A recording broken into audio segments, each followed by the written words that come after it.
نايلومي مصنعت مصحف قدوسنا كمتي كلنا هنريو صنحنا كاب ግብረ ሐዋርያት ኢስራን ክልተን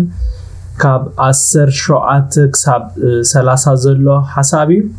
كاب 10 شوعات كساب ኢስራን حدن زلو حساب بمزراب كجمري مالتي 10 شوعات تايبل كونه دما ناب يروساليم تمليسه اب مقدس كوينه خصلي خلخو تمستكمو نت بزعباي اتمسكرو ايقبلو خانيم سلازي كاب يروساليم قلطيفكا وصا خبلن خلو ريخو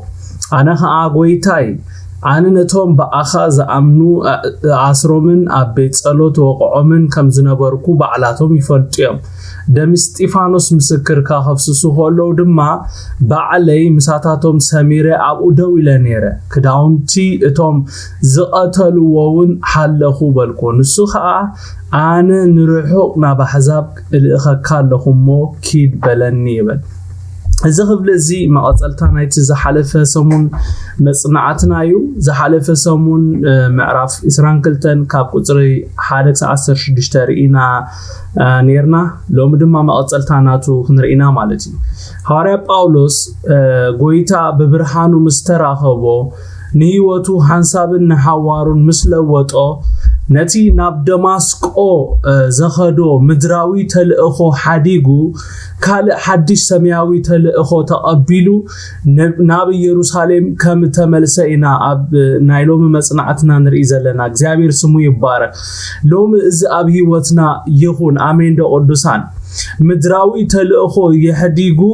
አደርቢው ሰማያዊ ተልእኮ አስኒኦ እግዚአብሔር ክሰደሆሎ ይናንሪ ዘለና ኢየሱስ ጎይታይ حواري باولوس نتي حنانيا كغبرو زنغرو كله مسغبره ناب يروساليم كمتملسينا اب قطر 10 شوعاتن نبب زلونا حواري باولوس ابزبتي زرخوا አጋጣሚ ተጠቂሙ بزعباتي ጎይታ ኣብ ህይወቱ ዝገበሮ ወይ بزعباتا مس ጎይታ ፊት ንፊት ተራኸበላ ማዓልቲ بزعباتي ጎይታ ክረኽቦ ሆሎ ዝነበረ ሕሞት በሐፂሩ ይነግሮም ስለዘሎ ድሕሪ ክንደይ ናብ ኢየሩሳሌም ከም ተመልሰ ማዓስ ነዝራይ ከም ዝራአዩ አይነግረናኒ ناب غلاطيا معرف هذا كاب قطري 11 ساعه 24 كينا اندحر انبيمنا غنا حواري باولوس دحر خندي ناب يروساليم كم زخده دحري مزغويتا مرخابو كسعنا بيروساليم زملس اتغيزي ابين كمين كم زحلفو بزرزر يرغنرناي كبرن غويتا يكون امين غلاطيا هذا كاب قطري 11 ساعه 24 كم زيبل امبارسي احواتي انا دما بمغلاص يسوع كريستوس امبر كابسب ايتقبلكون ايتمهاركون مو اتي باي تسبك وانجيل كم قدسب زي مخانو افلطكم الله قدم بايهودنت كنبر كلهوس نتا محبر املاح بزيلك حمزه زاغوكوان زانهوان سميعهم اللهم نتي سرعات ابوتاتي ازينا انا اخو خا كبزح كاب اب حزبي زلو مساتوي بايهود حلف بلكو اتي كاب كرس ادي جميرو زفليني بصغون زصوعني املاح غنا انا ابا حزاب وانجيل من تخسبخ الو نودو اباي كغلصو مسفتو شعو بوبو مسغان دمن كايتماخركو نابتوم قدمي زنبرو حواريات ناب يروساليم كو خايدي يبكو نام مدر عرب كدكمو كم بحدش ناب دماسقو تملسكو كابو دحر 3 عامت نكيفا خلاليو ناب يروساليم ديبكمو مسو 15 معال تقنخو كاب حواريات كنا بزي يعقوب حاو غويتانا حدا خالق كو ايراخون ازي زصحفلكم زلخو دما انه انا اب قدم املاح ايحسون دحرتي خا ناب هاجر سوريان قلقيان مصاخو اتن بخريستوس زلوا محبرات يهودا خا اتقدم زسغو غنا نتقدم كانو زدلي زنبره امنت حجي سبكالو كلو طراي سمع نبرامبر غص ايفلط نبرا بزعبايون املاح አመስገና ይብለና ኢየሱስ ጎይታይ ስለዚህ ሐዋርያ ጳውሎስ ህይወቱ በጎይታ ምስተለወጠ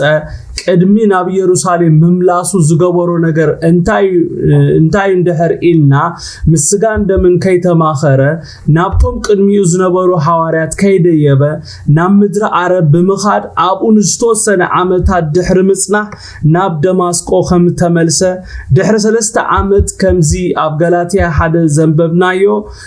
ድማ ናብ ኢየሩሳሌም ከም ዝደየበ ንኬፋን ንያቆብ ሃው ጎይታና ኢየሱስን ከም ዝረኸቦም ምስ ኬፋ ድማ 15 መዓልቲ ከም ዝቐነየ ካብዚ ዘንበብናዮ ቃል ንርዳእ ማለት እዩ ሐዋርያ ጳውሎስ ናብ ኢየሩሳሌም ምስተመልሰ ብዛዕባ ዝነበሮ ተመክሩኡ ጎይታ ብራእይ እንታይ ከም ዝበሎም ክነግሮም ከሎ ኣብ ቅጽሪ 17-18 እንታይ ኢሉ ኮነ ድማ ናብ ኢየሩሳሌም ተመሊሰ ኣብ መቅደስ ኮይነ ክጽሊ ከለሁ ተመሰጥኩሞ ነቲ ብዛዕባ ትምስክሩ ኣይቅበሉኻን እዮም ስለዚ ካብ ኢየሩሳሌም ቀልጢፍካ ውጻእ ክብለኒ ከሎ ረአኹ ይብለና ወላኳ ሐዋርያ ጳውሎስ ብዛዕባ ጎይታ ኣብ ኢየሩሳሌም ኣብታ ንቅዱሳን ዘሳድድላ ዝነበረ ከተማ ክምስክር ድሉ እኳ እንተ ነበረ ጎይታ ግን እንታይ ኢልዎ ነቲ ብዛዕባ ትምስክሮ ኣይቅበሉኻን እዮም ስለዚ ካብ ኢየሩሳሌም ቀልጢፍካ ውጻእ ኢልዎ ሐዋርያ ጳውሎስ ጎይታ ካብ ኢየሩሳሌም ጎይታ ኣብ ኢየሩሳሌም ብዛዕባ ዝምስክሮ ምስክርነት ተቀባልነት ከም ዘይረክብ ካብ ኢየሩሳሌም ቀልጢፉ ክወጽእ ከም ዘለዎ ምስ ነገሮ ሐዋርያ ጳውሎስ እቲ ጎይታ ዝበሎ ዘይተዋሕጠሉ ኢና ካብቲ ንጎይታ ዝመለሰሉ መልስ ንርዳእ እቲ ሁሉ ዝፈልጥ ኣምላኽ እቲ ቅድሜናን ድሕሬናን ብሕጂ ዝመጽን ዝፈልጥ ኣምላኽ ነሐዋርያ ጳውሎስ በቃ እቲ ኣብ ኢየሩሳሌም የስ ንስኻ ክትምስክረለይ ተዳልይኻ ኣለኻ የስ ንስኻ ብዛዕባይ ክትዛረብ ንዓይ ክትገልግለኒ ድሉ ኣለኻ ነገር ግን እቲ ኣብ ኢየሩሳሌም ትገብሮ ማንኛውም ዓይነት አገልግሎት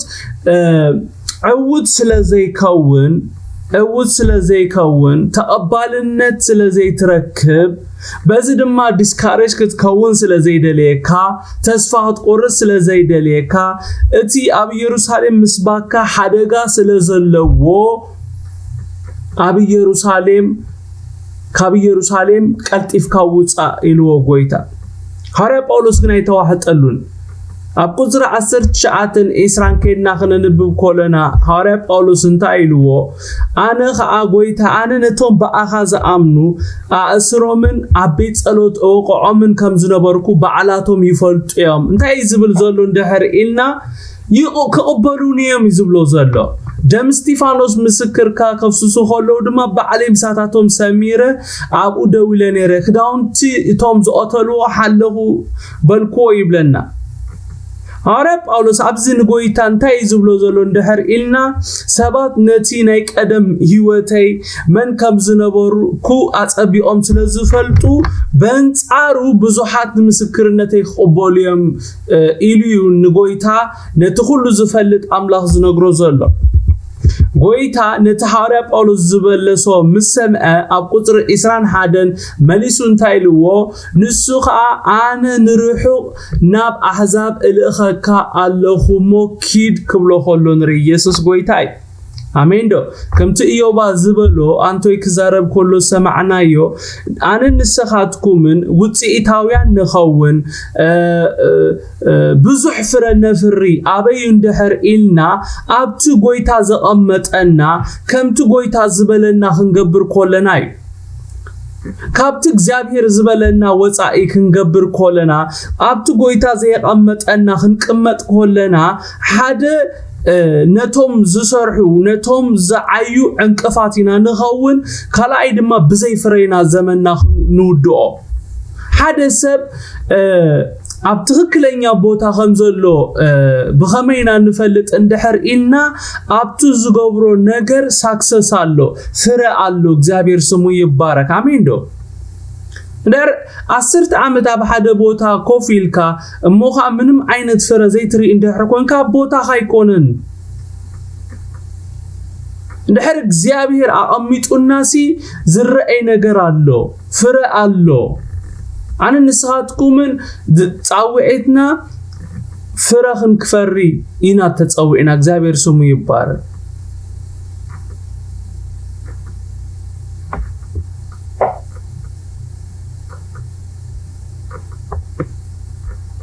ሐዋርያ ጳውሎስ ንጎይታ ካብ ኢየሩሳሌም ቀልጢፍካ ጎይታ ቀልጢፍካ ካብ ኢየሩሳሌም ክወጽ ከም ዘለዎ ምስ ነገሮ ኣብቲ ሰዓት ሐዋርያ ጳውሎስ ከምቲ ጎይታ ዝበሎ ኣይገበረን ገይሩ ዲ ሐዋርያ ጳውሎስ ጎይታ ምስ ተዛረቦ ካብ ኢየሩሳሌም ቀልጢፍካ ውጻ ምስ በሎ ቀልጢፉ ኣይወጸን ሐዋርያ ጳውሎስ ከምቲ ጎይታ ዝበሎ ኣይገበረን ኣብ ኢየሩሳሌም ክሳዕ ክቆትልዎ ከም ዝደለየ ዝፈልጥ ብዛዕባ ጎይታ ብትብዓት ኣብ ኢየሩሳሌም ምስቶም ደቀ መዛሙርቲ ይምስክር ነይሩ ሐዋርያ ጳውሎስ መዓስዩ ንኢየሩሳሌም ሓዲጉ ወይ ድማ ወፂ እንድሕር ኢልና ክቆትልዎ ከም ዝደለዩ እቶም ኣሕዋት ምስ ፈለጡ በቃ ክቆትልዎ ከም ዝመኸሩ ክቆትልዎ ምዃኑ ፍሉጥ ምስ ኮነ መታን ከይቀትልዎ ቶም ኣሕዋት እንታይ ገይሮም ናብ ቂሳርያ ኣውሪዶም ናብ ጠርሴስ ከም ሰደድዎ ቃል ኣምላኽ ኣብ ግብረ ሐዋርያት 9 ካብ 26 ክሳብ 30 ይነግረና ቅዱሳን ጎይታ ከም ዝበለና ዘይምግባር ዘይተደለየ ዋጋ ከም እንኸፍል ይዝገብረና ጎይታ ዘይበለካ ምግባር ጎይታ ኣብዚ በለካ ቦታ መቕማጥ ዘይተደለየ በቃ ዘይተጻሕፈልካ ጎይታ ኣብ ህይወትካ ክኸውን ዘይመደቦ ነገር ኣብ ህይወትና ከም ዝኸውንና ንገብር ጎይታ ሎሚ ነፍስ ወከፍና ክእዘዞ ዝበለና ክንገብር ብመንፈሱ ይደግፈና ጸጉኡ ይብዛሃልና አሜን ካብ ዘይተደለየ ዋጋ ምኽፋል እግዚአብሔር ነፍስ ወከፍና ያሐልወና ኣብዚ ዘመን እዚ ብዙሓት አገልገልቲ ብዙሓት ሰባት ጎይታ ዘይጻሓፈሎም ጎይታ ዘይበሎ ኣብ ህይወቶም ክኸውን ዘይመደቦ ዘይተደለየ ዋጋ ዝኸፍሉ ብዙሓት ኣለዉ ሓደ ካብኦም ኣነ ንስኻትኩም ክንከውን ንኽእል ኢና ካብ 22 ክሳዕ 30 እንታይ ይብለና ክሳዕ እዚ ቃል እዚ ሰምዕዎ ድሕሪኡ ግና ድምጾም ኣዋቢሎም ከምዚ ዝበለ ሰብ ብህይወት ክነብር ኣይግብኦን እሞ ካብ ምድሪ ይርሓቕ በሉ ንሳቶም እናጨደሩ ክዳውንቶም እናደርበዩ ሓመድ ንላዕሊ እንተበተኑ ተሓለቃሽህ ነቲ ዝጭድሩሉ ዘሎ ምኽንያት ምእንቲ ክፈልጥሲ ብመግረፍቲ ክምርመር ናብ ሰፈር ከእትዎ ኣዘዘ ገርፎ በጥ መሰበልዎ ኸዓ ጳውሎስ ነቲ ደው ኢሉ ዘሎ ሓለቃ ሚቲ ንሮማዊ ሰብ ብዘይፍርድ ክትገርፎ ዶ ተፈቂዱልኩም እዩ በሎ እቲ ሓለቃ ሚቲ ዝምሰምዐ ኸይዱ ነቲ ሓለቃሽህ እዚ ሰብኣይ ሮማዊ ሞት ትገብሮ ዘለኻ ፍለጥ ኢሉ ነገሮ ተሓለቃሽህ ከዓ መጽዩ ኣታ ሮማዊ ዲኻስ ከንገረኒ በሉ ንሱ ድማ እወ በሎ ተሓለቃሽህ ከዓ ኣነ ንርእሰይ ሮማዊ ንምዃን ብዙሕ ገንዘብ ሂበ ኣለኹ ኢሉ መለሰሉ ጳውሎስ ከዓ ኣነ ስባ ተወሊደሊ የበሎ እቶም ክምርምሮ ኢሎም ዝነበሩ ቀልጢፎም ካብኦ ኣልገሱ እቲ ሓለቃሽህ ድማ ሮማዊ ምዃኑ ምስ ፈለጠ ስለዝኣሰሮ ፈርሐ ኣይሁድ ብዛዕባ እንታይ ከም ዝኸስዎ ርግጽ ነገር ክፈልጥ ደልዩኻ ንጽባሒቱ ፈትሖ ንሊቃውንቲ ካህናት ንብዘሎት ዋዕላ ከዓ አኪቡ አዘዞም ንጳውሎስ ድማ አውሪዱ ኣብ ቅድሚኦም አቆሞ ብለና ኣብ ቁጥር 22 እንታይ ብለና ክሳዕ እዚ ቃል እዚ ሰምዕዎ ድሕሪኡ ግና ድምጾም ኣዋቢሎም ከምዚ ዝበለ ሰብ ብህይወት ክነብር ኣይግብኦን እሞ ካብ ምድሪ ይርሓቕ በሉ ይብለና ሐዋርያ ጳውሎስ ንሞት ዘፍርዶ ቃል ምንም ኣይተዛረበን ሐዋርያ ጳውሎስ ኣብዚ ብዛዕባቲ ጎይታ ኣብ ህይወቱ ዝገበሮን እቲ ጎይታ ዝበሎን እዩ ሓደ ኸይተረፈ ነጊርዎ እንተኾነ እዞም ሰባት ልክዕታ ጎይታ ኣብ ቁጥሪ 21 ዝበሎ ቃል ምስ ነገሮም ማለት ንሱ ከዓ ኣነ ንርሑቕ ናብ ኣሕዛብ እልእኸካ ኣለኹ እሞ ኪድ በለኒ ኢሉ ምስ በሎም ኩላቶም ብሓደ ልቢ ኮይኖም ድምጾም ኣዋቢሎም ከምዚ ዝበለ ሰብ ብህይወት ክነብር ኣይግብኦን እሞ ካብ ምድሪ ይርሓቕ ኢሎም ንሞት ክፈርድዎ ከለዉ ንርኢ እዞም ሰባት ንሐዋርያ ጳውሎስ ብዛዕባቲ ጎይታ ኣብ ህይወቱ ዝገበሮ ክምስክረሎም ከሎ ጸጥ ኢሎም እዮም ሰሚዖሞ ነይሮም ጸጥ ኢሎም ከምዚ ሕጂ ንስኻትኩም ጸጥ ኢልኩም ትሰምዑኒ ዘለኹም ማለት እዩ ብዛዕባ ኢየሱስ ክነግሮም ከለውን ጸጥ ኢሎም ሰሚዖም እዮም ልክዕ ግን ኣነ ንርሑቕ ናብ ኣሕዛብ እልኸካ ኣለኹሞ ኪድ በለኒሉ እቲ ወንጌል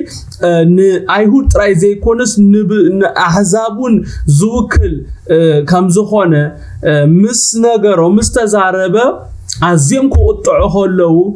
ከምዚ ዓብ ገበር ዝገበረ እናጨደሩ ክዳውንቶም እናደርበዩ ሓመድ ንላዕሊ ክብትኑ ከለዉ ንርኢ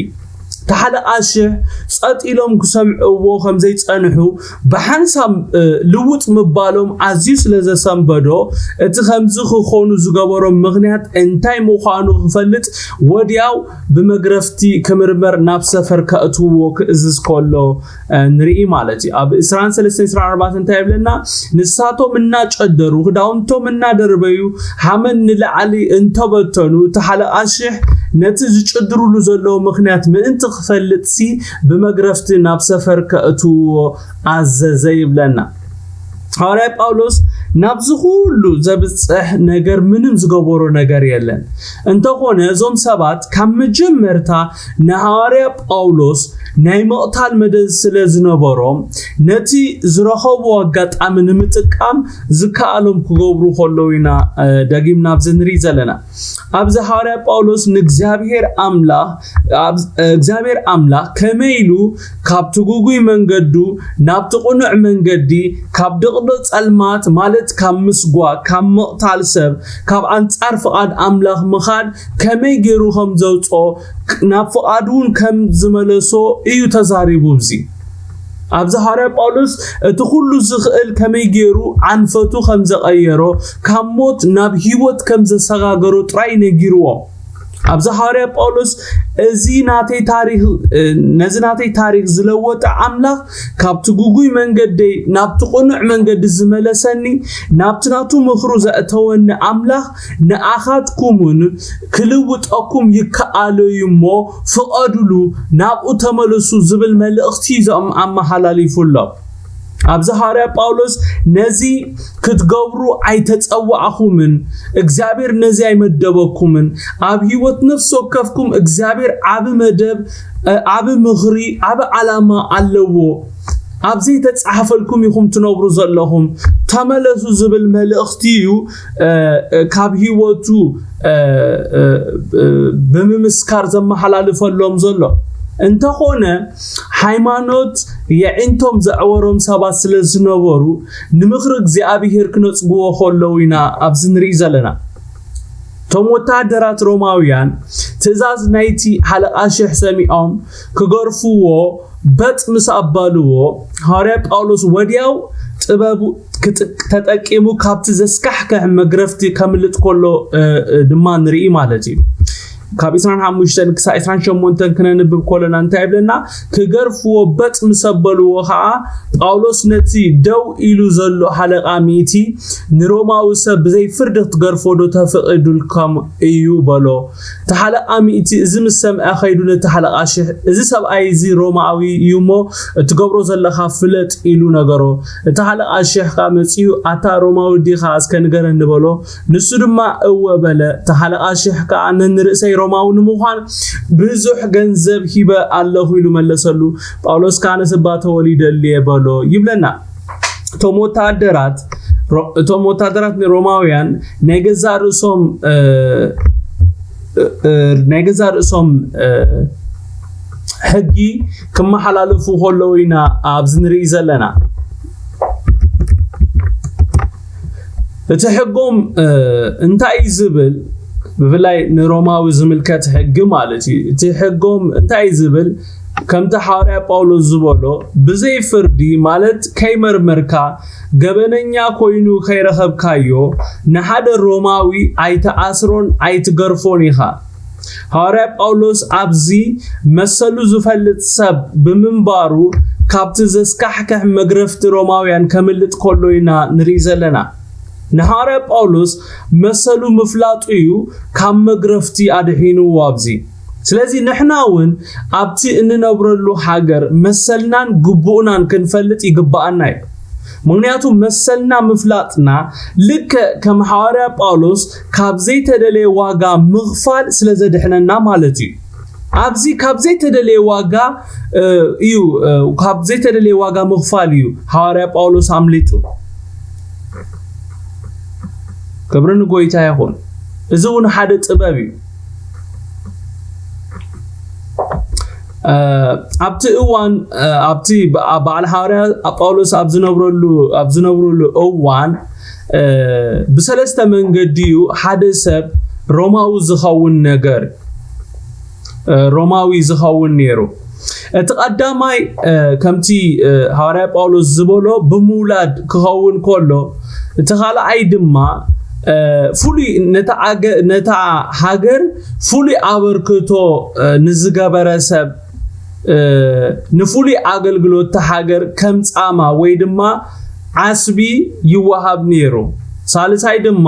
ከምቲ ተሓለቃ ሼህ ዝበሎ ብምግዛእ ሮማዊ ይሆኑ ነይሮም ማለት እዩ ብራይ ብምግባር ማለት እዩ ስለዚ ሐዋርያ ጳውሎስ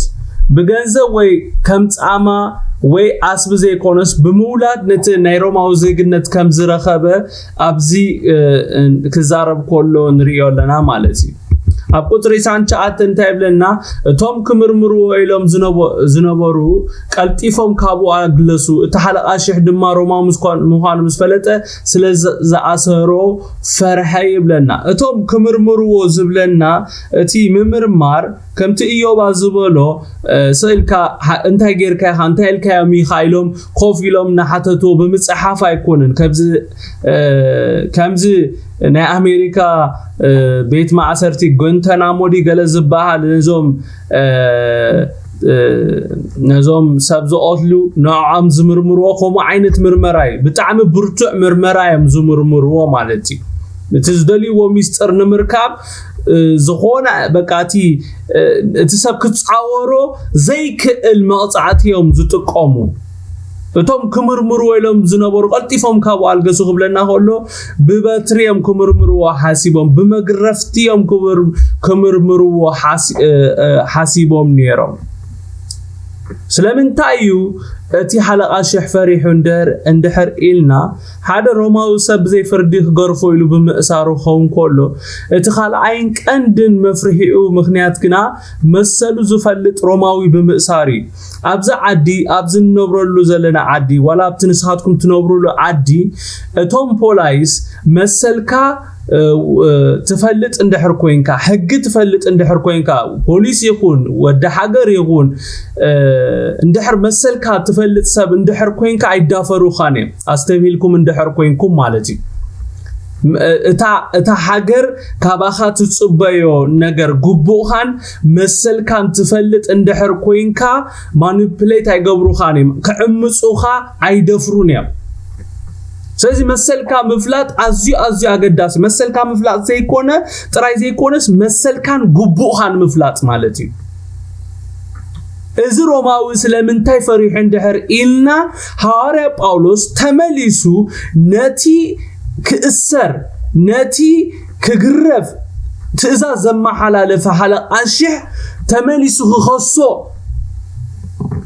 ስለዝኽእል ተኽእሎ ስለዘሎ ይፈሪሖ مسارو ترى يكون نافري حوا كم يجركا تعسرني له نابوخ كمتصو كم سلاز فراتي هذا سب اندحر قبون مسلون اندحر زفلت كوينو بزي حقي اندحر تعميصو اندحر بزي حقي زي كون نغراب هيوتو تفصيمو تمليسو كخصص تمليسو كمز سلاز غبركمني إلو كحساك حتت سلاز خاليو زي سبعي زي فريح قدسان ስለዚህ አነ ንስኻትኩም አብትን እመት ቀሉ ዘለና ሓገር ጉቡኡናን መሰልናን ክንፈልጥ ብጣዕሚ አገዳሲ መብዛሕቴና ሓበሻ ብፍላይ ጉቡኡን መሰሉን ስለዘይፈልጥ እቲ ኣብቲ ዝነብረሉ ሓገር ክረኽቦም ዝግባአና ፕሪቪሌጅ እንታይ ዝበሃል እቲ ክንረኽቦ ዝግባአና ኣዝዩ ንዓና ዝጠቅም ነገራት ኣይንረክብን ኢና መሰልና ጥቅምታት አይን ጥቅመሉና ብዙሓትና ዘይንጠቀም ምክንያቱም ስለምንታይ እንደህር ኢልና ጉቡኡናን መሰልናን ስለዘይንፈልጥ ማለት እዩ ብዙሕ ንዓና ዝጠቅሙና ነገራት አለው ብዙሕ ንሕና ክንጥቀመሎም ዝግባአና ነገራት ግን ካ ሰዓን ጉቡኡናን መሰልናን ዘይምፍላጥና ዘይንጥቀመሎም ነገራት ብዙሕ ነገራት አለው እግዚአብሔር የዕንትና ይخفቶ አሜን ዶ እግዚአብሔር ስሙ ይባረክ ኣብ ቁጥር 30 እንታይ ይብለና አይሁድ ብዛዕባ እንታይ ከም ዝኸስዎ ርግጽ ነገር ክፈልጥ ደልዩ ኸዓ ንጽቢሒቱ ፈትሖ ንሊቃውንቲ ካህናትን ንብዘለቱ ዋዕላን ኸዓ ክእከቡ አዘዞም ንጳውሎስ ድማ አውሪዱ ኣብ ቅድሚኦም ኣቆሞ ይብለና ተሓለኣሽሕ ድሕርታ ሐዋርያ ጳውሎስ ሮማዊ ምዃኑ ምዝራቡ ብጉቡ በአገባብ ከም ሓደ ሮማዊ ክምርመር ኣብ ቅድሚት ዋዕላ ደው ከብሎ ኾሎ ይናብ ዝንርኢ ዘለና እዚ ክኸውን ዝኸኣለ ብኸመይ እንድሕር ኢልና ሐዋርያ ጳውሎስ መሰሉን ጉቡኡን ብምፍላጡን ንመሰሉ ብምጥቃም እዩ እግዚአብሔር ስሙ ይባረክ ወይታ ብነገር ኩሉ ይባረኩም ጸጉ የብዛሓልኩም ናይ ሎሚ መጽናዕትና ኣብዚ ደው ክነብሊና ዝመጽእ ዘሎ ሳሙን ድማ መቐጸልታ ናይ ዝኽፍል ዝኽንሪና ዳውኩም አልዕሉ ጸሊና ክንውዲና ኢየሱስ ጎይታይ ገለ ነገር ረኺብኩም ትኾኑ ተስፋ ይገብር